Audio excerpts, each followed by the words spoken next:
दोनों के हाथ में से अगर आगे आ गया तो तीसरा वाला देखता है और तभी मुकादम तो फ्री रहता है, वो तुरंत वो टाइम कवर करके अकेला डब्बा मतलब डिलीवर करता है।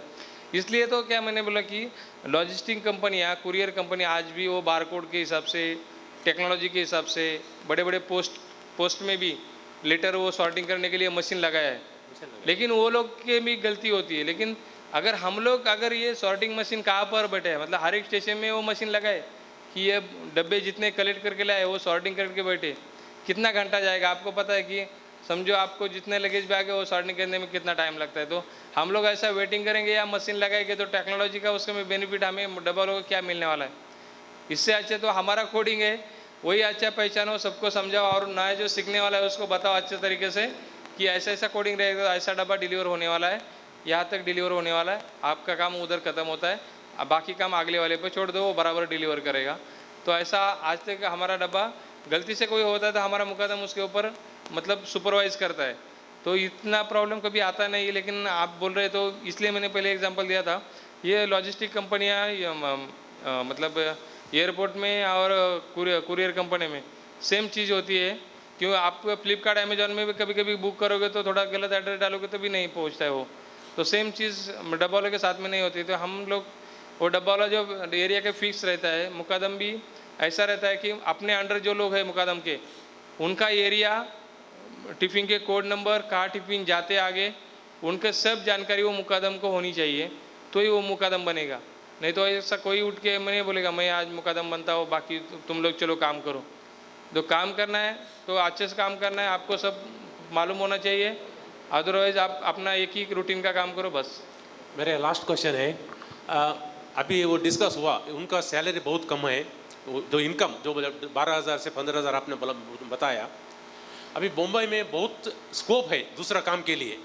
सो एक उसको अच्छा काम मिला तो आप इतना ट्रेन करके उसको प्रिपेयर किया, वो जंप करके दूसरा इसको गया तो आप हम उसको एट्रिशन बोलते हैं, वो एट्रिशन रेट कितना होता है आपका? सो वो ऐसा केस में आप कैसे हैंडल करते हैं ये?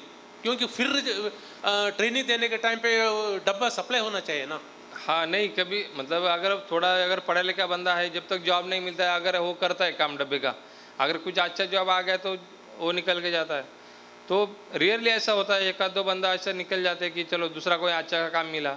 लेकिन डब्बा वालों को अगर आपको एक्चुअली देखा जाएगा तो एक्चुअली 2 ही घंटे का काम है उनका, मतलब 45 मिनट से 1 घंटा पीछे अपने पिकअप स्टेशन पे काम करना है, बाय ट्रेन जर्नी करना है और अगले डिलीवर पॉइंट तक वहाँ पर 1 घंटे का या 1 घंटे का अंदर खाली साइकिल के वही एरिया का अपना डब्बा डिलीवर करना है, वही एक्चुअली काम है। और थोड़ा बहुत वो कैरेट उठाने का काम, तो और वो डब्बा वाला अपने ग्रुप में रहता है काम करते समय, तो ऐसा उसको लगता नहीं मैं अकेला हूँ, मैं ऐसा ये हूँ, मैं ऐसा हूँ।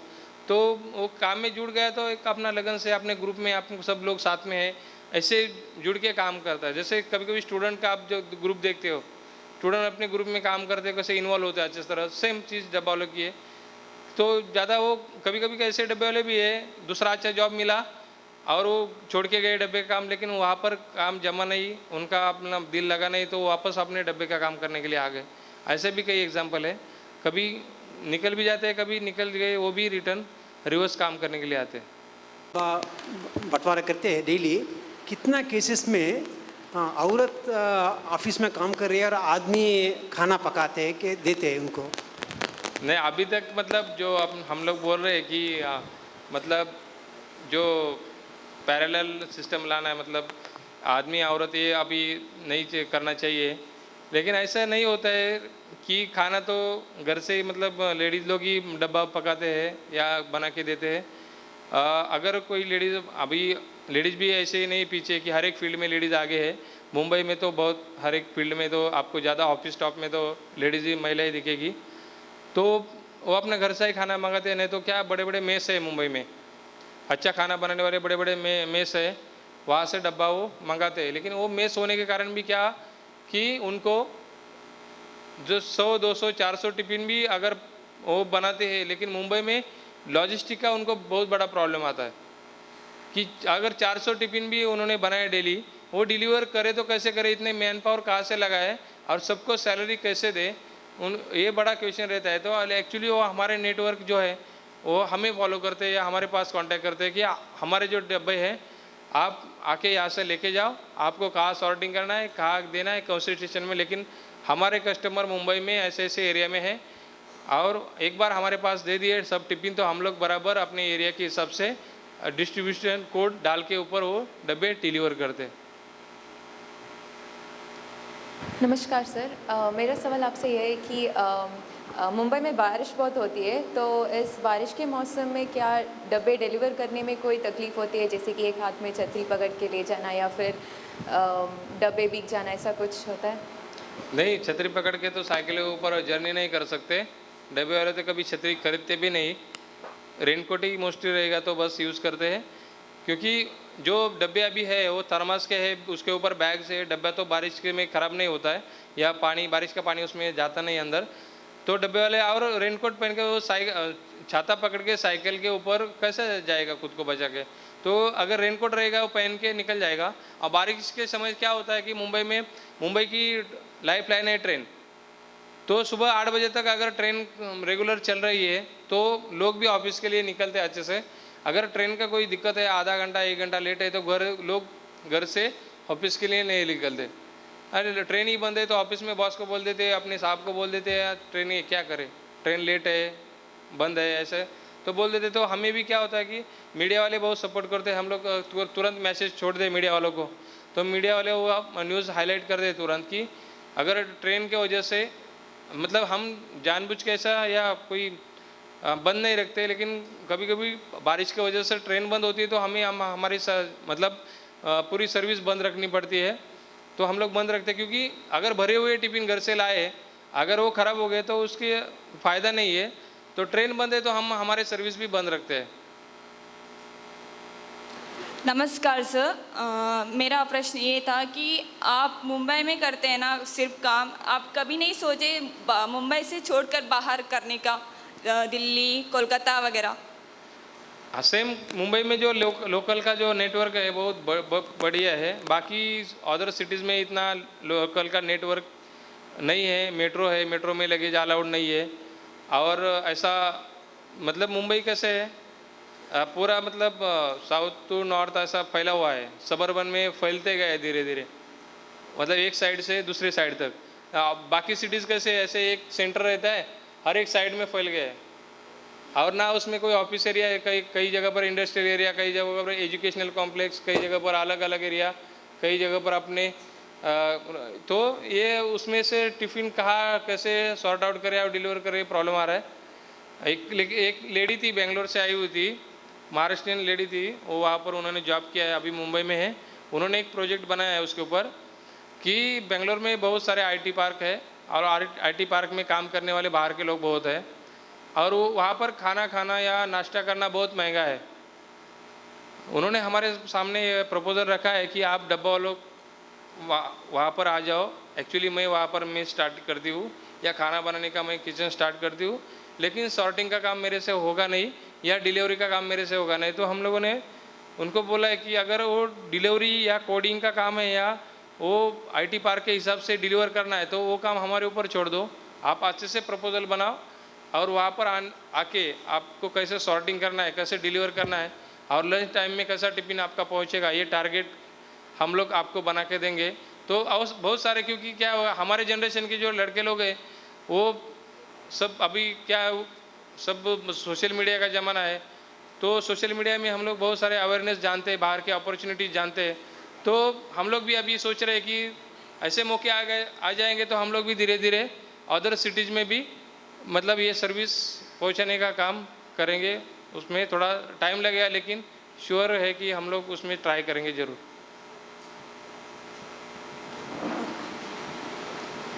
Good evening, sir. I will tell this in English only. All around 5 to 8 years back, I have watched one TV program regarding Guinness World Record, and your Dabbawalas had made a world record on their performance. That is to carry the 3 3 carat of tiffins. That information was missing in your slide, and it is really a world record, and it has to be reach to all the audience here also, sir. या thank you for remember मी। हाँ, वो भी एक record है हमारा, मतलब ISO certificate है, 6 sigma है। 6 सिग्मा का वो मैंने मतलब वो एक्चुअली रियल जोक बताते समय वो भूल गया कि मुंबई डब्बा वाला का एक रिकॉर्ड भी है, world Greenidge book of record है उनका, कि जो टिफ़िन का कैरेट है वो उठाने का एट ए टाइम जो भरा हुआ टिफ़िन, मतलब एक टिफ़िन जो कैरेट रहता है वो कैरेट रहता है 80 to 90 kg का, तो एट ए टाइम उन्होंने 3 कैरेट साथ में अपने सर में उठाने का रिकॉर्ड भी डब्बा वालों के नाम पर अभी भी है। Thank you. सर, आप लोगों मुंबई से बहुत फेमस हो, लाइक किसी ने आपका सेम सर्विस कॉपी नहीं किया, इससे कोई आपका बिजनेस को इफेक्ट हुआ? ये बात तो इम्पोर्टेंट है, क्योंकि बहुत सारे लोग क्या करते हैं, दूसरे बिजनेस का कॉपी करते या, लेकिन हमारे बिजनेस में अभी तक किसी ने कॉपी नहीं किया और जमा ही नहीं, मेरे ख्याल से किसी को जमेगा भी नहीं फ्यूचर में। हमारा काम ऐसे है ना, आप लोग प्रोजेक्ट करो, सर्च करो, डॉक्यूमेंट्री फिल्म बनाओ, कुछ भी करो, लेकिन मेरे ख्याल से, मेरे हिसाब से, थोड़ा नॉलेज होने के कारण वो काम कर रहे हैं ना, आपको प्रैक्टिकल काम करना पड़ेगा। और प्रैक्टिकल काम आप देखोगे तो आप बोलोगे साइकिल चलाना है, वो कैरेट उठाना है, तो ही पॉसिबल है। समझो घर में हमारी माँ रहेगी, वो खाना बनाती है, कोई चीज़ें वो बहुत स्वादिष्ट बनाती है, तो हम लोग को बहुत अच्छा लगता है, लेकिन हम लोग पूछेंगे उसका रेसिपी कैसे है, क्या है, माँ बोलती है नहीं मैंने बना दिया, आप खाने का काम करो। और आप बनाने जाओगे तो वैसा नहीं बनेगा, उसके लिए बहुत मेहनत लगेगी, कड़ी तपस्या है उसके पीछे, और बहुत आपको मतलब बहुत मेहनत करनी पड़ेगी। सेम चीज़ है डब्बा वाला का जो कोडिंग सिस्टम है, मैंने बोला है कि वो कोडिंग सिस्टम है, किसी को समझ में नहीं आएगा, तो ये कोडिंग सिस्टम के हिसाब से बाकी लोग टेक्नोलॉजी का ये करते हैं। आप आज ज़माना कैसा है, एक टेक्नोलॉजी आ गई, पैरेलल आ गई, मतलब ऊबर आ गया, ऊबर के ओला आ गया, मतलब अमेज़ॉन आ गया, फ्लिपकार्ट आ गया, और भी आ गया, मंत्रा आ गया, बहुत सारे लोग ऑनलाइन आ गए, एक दूसरे का कॉपी करके कंपनियाँ आ रही है। मैं मुंबई डब्बा वालों को चैलेंज क्यों नहीं कर रही है? आजकल लॉजिस्टिक कंपनी भी बहुत सारे हैं, कुरियर कंपनी भी मुंबई में बहुत सारे हैं, लेकिन कोई भी कुरियर कंपनी का चैलेंज है कि डब्बा वालों को कि चलो 3 घंटे में हम लोग लेटर डिलीवर करेंगे। और मेरे ख्याल मन में तो यही है, मैं टेक्नोलॉजी के स्टूडेंट को ये भी मैं बोलना चाहता हूँ कि मेरा नेक्स्ट प्रोजेक्ट मेरे माइंड में है कि डब्बा वाला जितना विदिन 3 आवर्स में डब्बा डिलीवर करता है, तो नेक्स्ट प्रोजेक्ट में ऐसा है मेरा कि कोई भी लेटर, कोई भी चीज़ मुंबई में आपके समझो आपका मोबाइल घर में भूल गया, आपका चश्मा घर में भूल गया, या कोई भी चीज़ आपकी घर में भूल गई, तो वो चीज़ हम आपके ऑफिस में विदिन 3 आवर्स में देने का काम हमारे कोडिंग के थ्रू कर सकते हैं। लेकिन वो प्रोजेक्ट मतलब प्रैक्टिकल लाने में टाइम लगेगा, क्योंकि क्या होता है, लोग अपने टेक्नोलॉजी के पीछे लगते हैं, कभी कभी हमारे पीछे, मतलब हमारा भी कोडिंग सिस्टम जान के देखो तो अपना काम इतना आसान हो जाएगा। आप बोलेंगे टेक्नोलॉजी, कई जगह पर टेक्नोलॉजी यूज़ करना अच्छी बात है, मैं मतलब टेक्नोलॉजी को रिफ्यूज़ नहीं कर रहा हूँ या ना नहीं बोल रहा हूँ। आज के ज़माना तो टेक्नोलॉजी का यूज़ है, डिजिटल इंडिया का आज युग है, तो उसमें टेक्नोलॉजी जहाँ पर यूज़ होती है, हमारा काम जहाँ पर कम होता है वहाँ पर टेक्नोलॉजी ज़रूर यूज करना चाहिए। कल भी मैंने एक स्पीच सुना अनिल काकोडकर साहब का, उन्होंने वही सेम बोला कि रूरल एरिया में जितना जहाँ पर हम लोग का जो काम है, प्रैक्टिकल काम और जो हार्डवर्क काम जहाँ पर कम हो सके वहाँ पर टेक्नोलॉजी का अप्लाई करना अच्छी बात है। लेकिन कई जगहों पर ऐसे है कि आप टेक्नोलॉजी यूज़ नहीं कर सकते। आपको खाना बनाने की टेक्नोलॉजी या चपाती बनाने का मशीन ला सकते हो, लेकिन दूसरा वाला सब्जी का ये सब, लेकिन वो टेस्ट वाला कहाँ से लाएंगे आप? जो अपने माँ का हाथ का टेस्ट है वो वाला खाना मशीन से आपको बना के नहीं मिलेगा। तो जो कई चीज़ें हैं वो सेम चलने दो, कई चीज़ों में आपको लाना है, बदलाव लाना है, टेक्नोलॉजी के जरिए लाना है तो ला सकते हो। तो ये बात है कि ऐसी चीज़ें हम लोग फ्यूचर में, ऐसे प्रोजेक्ट है माइंड में कि ऐसे डब्बा वाला कोडिंग का यूज़ करके, तो नहीं तो आज 100-125 साल हो गए हमारे कंपनी को, मतलब हमारे ऑर्गेनाइजेशन को। हम लोग कंपनी नहीं बोलते, अभी एक चैरिटी वर्क कर रहे हैं। कंपनी होती है तो प्रॉफिट के लिए काम करती है, 20-25 साल या 40 साल में प्रॉफिट कमा के निकल जाती है कंपनी।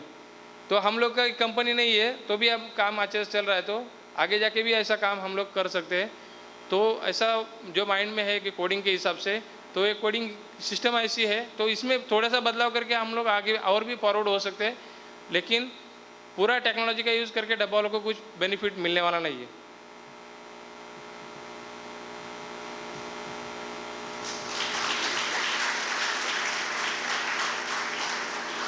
हम लोग जो मतलब पैसा कलेक्ट करते हैं कस्टमर से, डायरेक्ट कलेक्ट करते हैं और डायरेक्ट डब्बा वाले के जो भी एक्सपेंसेस है हम लोग वहाँ पर उनके माइनस करके डब्बा वालों को सैलरी मतलब बांट देते हैं। तो इसमें से टैक्सेस वगैरह ये बात आती नहीं है। टैक्सेस मतलब वो पेमेंट डायरेक्ट बैंक में आता है, ये आता है, तो उसमें टैक्सेस और ये सब रूल्स आते हैं। तो हमारे इसमें ये जो मैंने बताया पहले सैलरी का, हर एक आदमी शेयर होल्डर रहता है, तो सैलरी वो सब बांट के लेते हैं। तो अपना अर्निंग जितना हुआ उसमें से वो बांट के लेते, तो ज़्यादा इसमें वो टैक्सेस और ये सब की दिक्कत नहीं आती।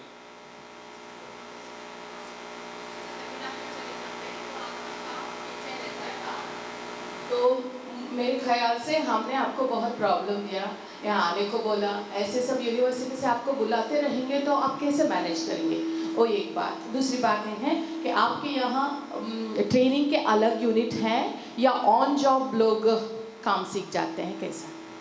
नहीं, अभी हम लोग का जब हम लोग ऐसे बाहर जब जाने का रहता है तो हमारे पीछे जो हमारी टीम रहती है तो हम लोग उनको पहले अलर्ट करते हैं। मैंने बोला कि no leave without prior notice, prior notice हम लोग नहीं जा सकते, नहीं तो फाइन है। और दूसरी बात है कि आपने बोला कि सेकंड क्वेश्चन, आपके यहाँ ट्रेनिंग यूनिट अलग है या जो लड़के ज्वाइन करते हैं वो वहीं सीख जाते हैं काम? नहीं, ट्रेनिंग यूनिट ऐसा अलग नहीं है पार्ट। अगर आप कौन से भी स्टेशन से सीखना चाहते हो, साथ में काम करना चाहते हो, तो आप जब मुंबई में जहाँ पे ठहरते हो या जहाँ पर रहते हो, जहाँ पर आपको अच्छे लगे, वहाँ से हम लोग क्या करते हैं, कोऑर्डिनेट करके वही स्टेशन के लोगों को बोलते हैं कि आप उनको आपका सिस्टम फॉलो करने दो। तो हम जो भी स्टेशन, समझो आप अंधेरी में है तो अंधेरी से अंधेरी के लोग को बोलते हैं, दादर में है तो दादर के ग्रुप में बोलते हैं। जो स्टेशन से आपको अच्छा लगे और जहाँ पर आपको देखना है, जहाँ पर मतलब जब तक आपको वो सर्विस देखना है, जानना है, पहचानना है या काम करना है उनके साथ में, तो हम लोग कौन से भी ग्रुप से स्टार्ट कर सकते हो। ट्रेनिंग यूनिट और कंपनी के जैसा अलग ट्रेनिंग यूनिट ये वो सब ऐसी वाली चीज़ें नहीं है। प्रैक्टिकल वो ग्रुप में इन्वॉल्व हो जाओ, काम करो, धीरे धीरे करते जाओ या मतलब सीखो और करते जाओ, ऐसा वाला। आप बहुत अच्छे से प्रेजेंटेशन करते हैं सर, थैंक यू। आप बहुत जगह गए होंगे मेरे ख्याल से, कहाँ सारे यूनिवर्सिटी आपने विजिट की है ऐसे? मैं अभी बस मतलब हमारे जो मेडिकल साहब है, तलेकर जी है, बहुत सारे मतलब अब्रॉड भी गए, इटली रहेगा, इंग्लैंड रहेगा, बहुत सारे अब्रॉड मतलब हर यूनिवर्सिटी में डब्बा वालों के ऊपर प्रोजेक्ट है वो स्टूडेंट के लिए। बहुत सारे यूनिवर्सिटीज़ के लोग आते हैं और बाहर के यूनिवर्सिटीज़ में प्रोजेक्ट के लिए, ये स्टडी के लिए या कोई विजिट करने के लिए आते हैं। और मैं तो अभी दिल्ली में रहेगा, किधर बहुत सारे, अभी कल ही मैंने बोला था गोवा में था, 14 तारीख को वापस हमारे कलीग बेंगलोर में आ रहे, मैं यहाँ पर हूँ। पिछले हमारे महाराष्ट्र में एक महाराष्ट्र ट्रेड फेयर ऑर्गेनाइजेशन था, उनका हुआ था 5 तारीख को, वहाँ पर गया था। जूनागढ़ जाकर मतलब हर एक मतलब मुझे लगता है अभी मैं बहुत सारे स्टेट में घूमने का मौका मुझे भी अभी मिल रहा है। बहुत सारे स्टेट से इनविटेशन आता है तो हर एक स्टेट में जाने का मौका मिल रहा है। मिनिमम मतलब 10-15 स्टेट में अब तक घूम के आया हूँ मैं इस प्रेजेंटेशन करने के जरिए। Thank you. और आपका श्रद्धा और सबूरी और आपका टाइम मैनेजमेंट, ये सब है ना, ये एक इंटरनेशनल आइकॉनिक फिगर बन गए हो। आपका ये सुस्थिर अभिवृद्धि के लिए क्या ट्रस्ट, आपका वेलफेयर स्कीम लागू है? आपकी सुस्थिर विकास के लिए ये ट्रस्ट, नूतन ट्रस्ट, आपके लिए क्या वेलफेयर स्कीम लागू है? हाँ, वो जो हमारा ट्रस्ट है तो हम लोग हमारे जो मेंबर्स हैं उनके लिए मेडिक्लेम, कोई बड़ी बीमारी में मदद करना, अगर कोई अघटित घटना घटी कुछ हुआ तो फैमिली को मदद करना।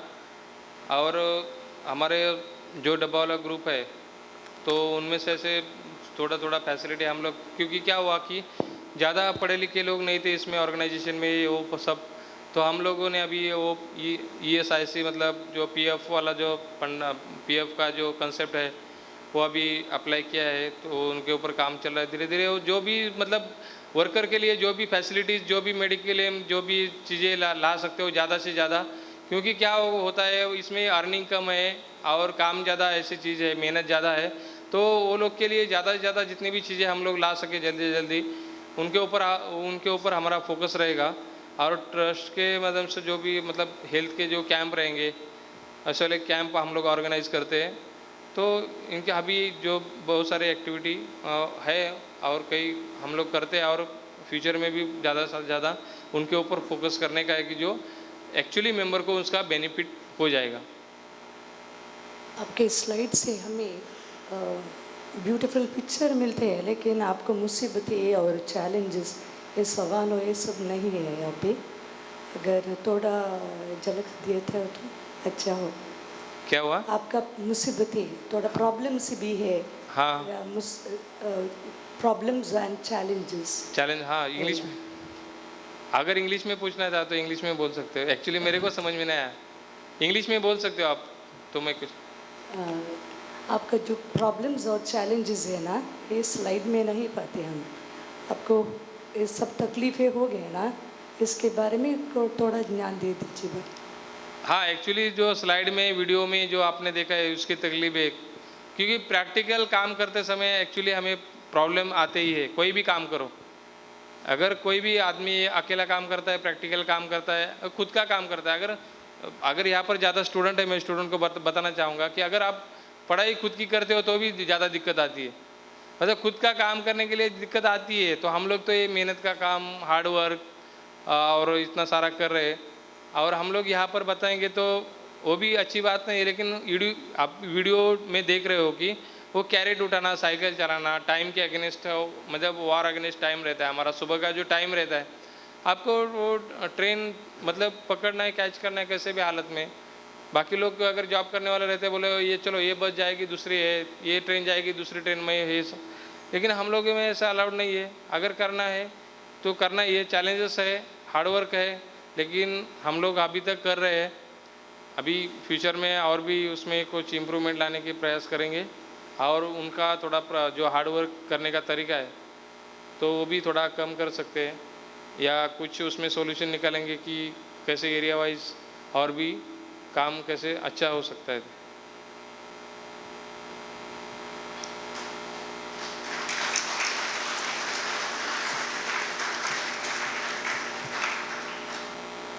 अगर हिंदी में नहीं तो इंग्लिश में पूछ सकते हो, मेरे को समझ में नहीं आएगा तो मैं ट्रांसलेट करवा के लूँगा। लेकिन यहाँ पर आने के बाद में आपके मन में कोई डाउट रह जाएगा तो वो अच्छी बात नहीं है। आपके लैंग्वेज में बोलेंगे तो कंसेप्ट क्लियर होना चाहिए। अगर एक बार आपका कंसेप्ट क्लियर हो गया तो आपका मोटो आप हासिल कर सकते हो, अचीव कर सकते हो। तो स्टूडेंट के लिए मैं ये मैसेज दूंगा कि आपका कंसेप्ट क्लियर होना चाहिए और उसके ज़रिए आप मोटो हासिल कर सकते हैं। नमस्ते सर। एक्चुअली मुझे एक छोटा सा डाउट था, क्योंकि आप लोग बोलते रहते हो कि आपको ज़्यादा पढ़ाई कुछ नहीं है। अगर आप लोगों के बीच में किसी को लाइक पढ़ने की ख्वाहिश हो, या आप उन लोगों को इवनिंग स्कूल भेज देते हो, या फिर कोई पढ़ाई की या करस्पॉन्डेंस ऐसे कुछ एजुकेशनल? नहीं, कई एनजीओज अप्रोच करते हैं हमें कि आप लोग थोड़ा इंग्लिश सीखो, ये सीखो। तो किसी को इंटरेस्ट है, अभी पर एक 4-5 दिन पहले एक बंदा आया था महाराष्ट्र के रूरल एरिया से। वो बोलता है मैं एक बुक ऐसे ही निकालूंगा छोटी वाली इंग्लिश, जो आप थोड़ा छोटा सेंटेंस इंग्लिश में बोल सकते हो। तो ऐसे सारे एनजीओज अप्रोच करते हैं। तो जिसको इंटरेस्ट है, जो अगर सीखना चाहते हो, तो जो मैंने बोला कि एग्रीमेंट करने का जो मैंने अभी स्टार्ट किया है, तो डब्बा वालों को लैपटॉप ऑपरेट करने को नहीं आता था। तो हम लोगों ने पहले 5-10 लैपटॉप डब्बा वालों को दे दिए और बोले कि आप खाली आपका हाउस में थोड़ा सा लैपटॉप के साथ में थोड़ा खेलो। मतलब वो 10वीं तक भी पढ़े नहीं है। अभी मोबाइल के ज़माने में मोबाइल मतलब कैसा है, टच स्क्रीन का मोबाइल सबके पास होने के बाद में पता चलता है, उसके ऊपर प्रेस किया मतलब इंटर हो गया। अपने लैंग्वेज में इंटर करना, अंदर जाना, तो उसको पता है अगर उसके ऊपर क्लिक करेंगे तो अंदर जाएगा। वो इंटर होने का पता उनको नहीं है। तो सेम चीज़ वो लैपटॉप में सीख रहे हैं।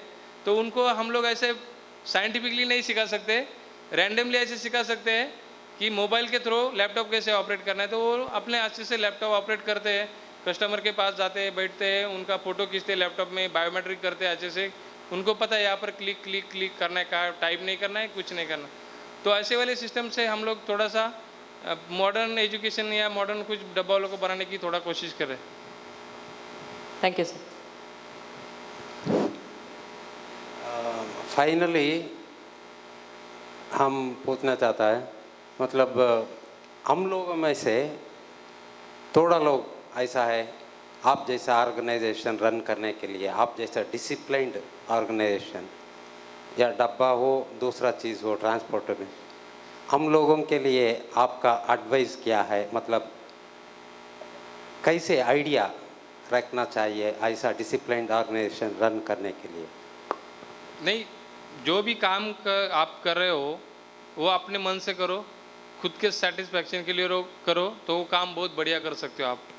और दूसरी बात है कि आपको अगर कोई डब्बा वालों से एक्टिविटी करना है या डब्बा वालों के साथ में जुड़ना है, तो जो मुंबई में हम लोग एक्टिविटी कर रहे हैं, मतलब रोटी बैंक और कपड़ा बैंक, सेम मोमेंट या उसको क्या बोलेंगे हम लोग, एक छोटा सा हेल्प करिए, मतलब पुअर लोगों के लिए, तो आप लोग एक छोटा सा चालू कर सकते हैं, तो धीरे धीरे वो पूरा इंडिया तक फैल जाएगा मेरे ख्याल से। तो मैं जहाँ पर प्रेजेंटेशन के लिए जाता हूँ वहाँ पर बोल देता हूँ कि क्यों ना आप लोग, क्योंकि मुंबई से हम लोग यहाँ पर आके स्टार्ट करेंगे कि आप चालू करें, नहीं ना कहीं हमें जाने का मौका मिलता है, ना इतना टाइम है, ना इतना पैसा है, ना हम लोग इतना ऑर्गेनाइज कर सकते हैं, लेकिन ये ऐसे प्रेजेंटेशन के थ्रू हम लोग लोगों को बोल सकते हैं। अगर आप जो अलग टाइम मिलता है, अगर आप लोग ये सिटी में एक जॉब करके अलग आपको टाइम अलग मिलता है, उसमें आप आपका कोई मतलब हॉबीज़ रहेगा वो फॉलो करो, और नहीं तो आपको सोसाइटी के लिए कुछ करना है, तो ऐसी वाली चीज़ें जो रोटी बैंक है, कपड़ा बैंक, ऐसी वाली चीज़ें आप महीने में एक बार मिलो,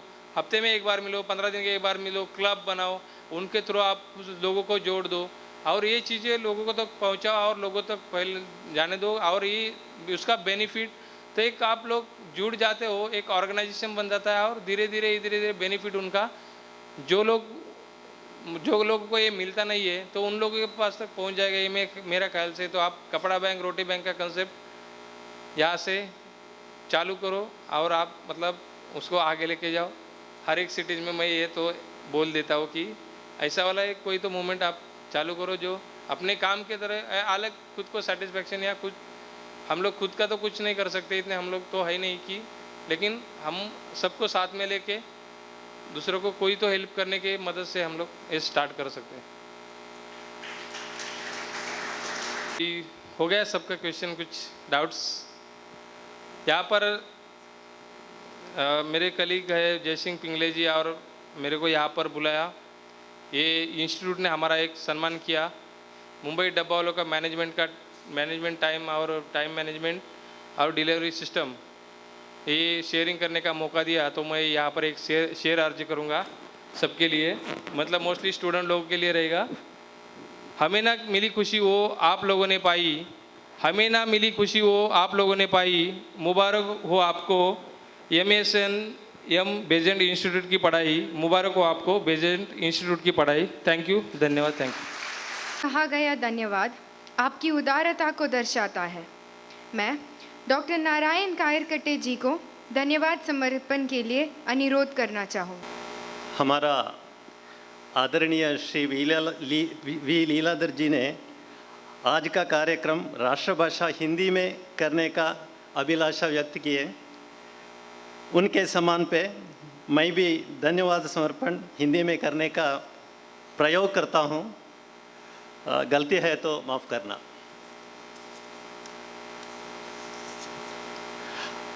आदरणीय अतिथि श्रेष्ठ श्री जयसिंह पिंगले और श्री अनंत ताड़ेकर जी, हमारा प्रिय अध्यक्ष महोदय श्री कुड़पी जगदीश शणै जी, उपाध्यक्ष श्री मणेल अण्णप्प नायक जी, हमारा मार्गदर्शी एवं प्रबंध मंडली का सदस्य श्री विठलदास लीलाधर जी, कार्यदर्शी श्री श्याम सुंदर कामत जी और सभी प्रबंध मंडली के सदस्य, निमंत्रित अतिथिगण, प्राध्यापक और विद्यार्थी मित्रों, मुंबई डब्बा वालों के कामकाज और कार्यदक्षता हम अभी सुने हैं और देखे हैं। आज का संध्या बहुत अविस्मरणीय हुआ।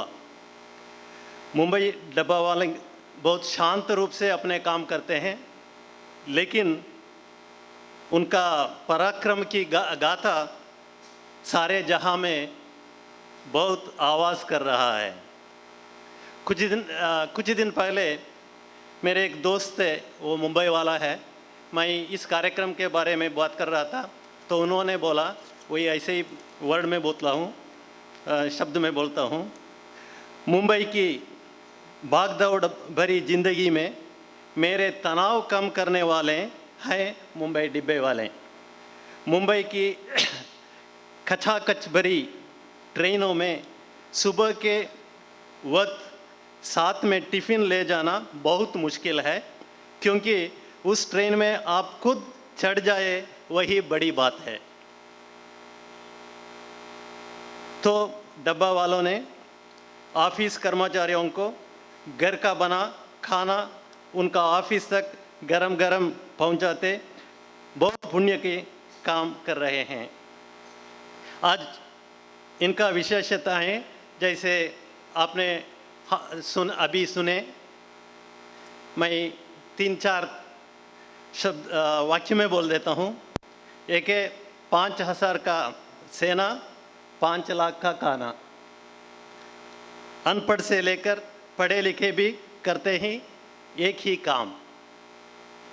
इनके काम पर बने कई डॉक्यूमेंटरियाँ इंडिया से और इंडिया में और जगत में NDTV से लेकर BBC तक। सफ़ेद कुर्ता पायजामा, सिर पर गांधी टोपी, गले में तुलसी माला, साइकिल के साथ आप किसी को देखा तो ये हमारे डब्बे वालों का यूनिफॉर्म है, समवस्त्र है। और डिब्बा पहुंचाने में नहीं होती है कभी लेट या नहीं करते हैं कभी गलती। इनको देखने के लिए इनको बुलावा आया है प्रिंस चार्ल्स से, विदेश मैनेजमेंट स्कूलों से, देश के सब जगह से, हमारा कॉलेज से भी। इनका